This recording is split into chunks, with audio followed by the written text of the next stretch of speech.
and today I want to talk about electromagnetic fields or EMFs. When when I talk to my clients about their health, one of the first things we always work on is their environment.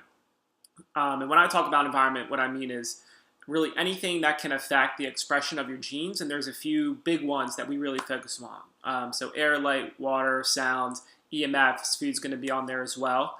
So we're going to talk about EMF today.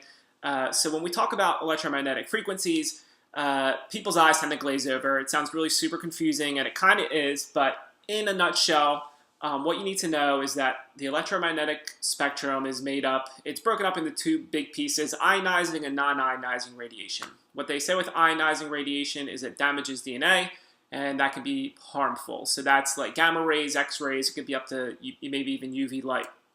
And then there's non-ionizing radiation, which doesn't damage DNA that we're aware of.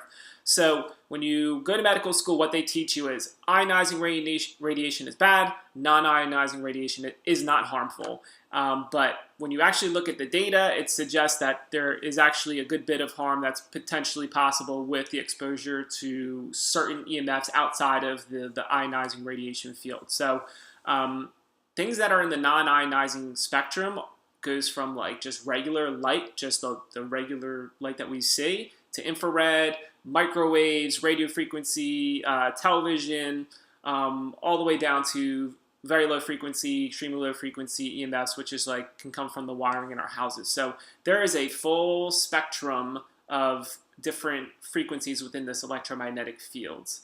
So you need different tools to actually see them. And this is kind of the issue why people don't seem to appreciate the risks with them, is they can't taste it, smell it. If you don't see something, they don't quite really believe it's there. Yet when you look at data, it shows that non-ionizing radiation in certain frequencies, like radio frequencies, things that you get through Wi-Fi, they can increase the permeability of the blood-brain barrier, which is not something you want, especially if you have any exposure to heavy metals or any microbes that can cross that blood-brain barrier. It can affect your microbiome, and we all know how important the microbiome is to health.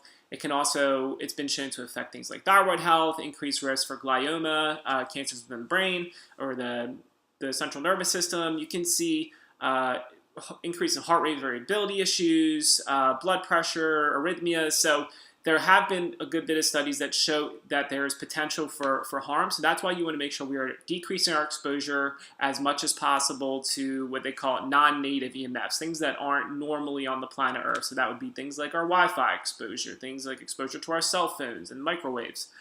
So in order to do that, in order to understand them, what we want to do is we want to have something that can help us see the EMF. So that's where something like this is a radio frequency meter. It's one of the best ones. For the people who have tri-field out there, the tri-field meters, they suck. Do not get it. They're highly inaccurate. It's a waste of money. You need to get a better one if you're going to use a radio frequency meter. And this one, the RF meter model AM10, best way to go. So what this does is it picks up radio frequencies, which is going to be things like your Wi-Fi, your cell phones, Bluetooth. It'll look at your microwave. So I just want to show you pretty quickly how this works and what it shows. So we're going to look at the peak here in the volts per meter. And as you see, it's gonna pick up a little bit. This is probably coming from my computer that I'm using right now, which is picking up on the Wi-Fi. But look at this. So we have a Bluetooth remote, and this is to an Apple TV. So if I start pressing the button, notice that you're getting spikes way above the 6 volts per meter. So clearly this is producing a good bit of radio frequencies. And then same thing with cell phones. When you hold them up, same thing, you're going to get a big exposure. So what the point of this is, what is this showing us, is that we are getting exposure whether we realize it or not, and that you want to make sure you are mitigating that as much as possible. So when I talk to my clients, what we talk about is some simple tactics just to decrease your exposure as best you can. No one's going to be perfect. We're in a world where there's electronics and there are EMFs everywhere. We're not going to get rid of it all, but what you want to do is control what you can.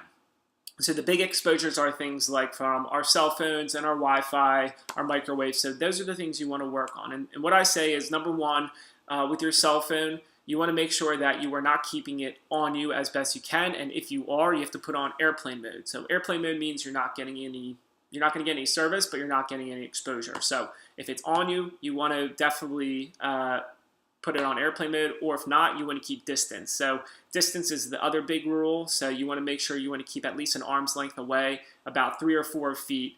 And then at nighttime, what I suggest, especially with your Wi-Fi, is unplugging it. Either unplug it or put it on an automatic timer, and make sure you're not getting that exposure at nighttime. If you're in a position where you can just wire the house through Ethernet, that's even better than just get rid of the Wi-Fi completely. You want to just decrease your exposure as much as you can. This is especially important for people like women who are trying to get pregnant, men who want to go and have a child as well, because this can affect your sperm count. If you have young children, you certainly want to keep your distance away from cell phones, especially if you have the service on, or iPads or iPods or whatever, because they're going to get that exposure, and the younger a child is, the more susceptible they are, because their blood-brain barrier, the myelin that wraps around their neurons, are not fully formed until a few years. So you want to make sure that you are decreasing that exposure as much as possible, because they're going to be the most susceptible to harm. So that's pretty much the big things, the big takeaways from EMFs. Try not to overthink it. Just decrease your exposure as best you can. And then, yeah, hopefully this will help.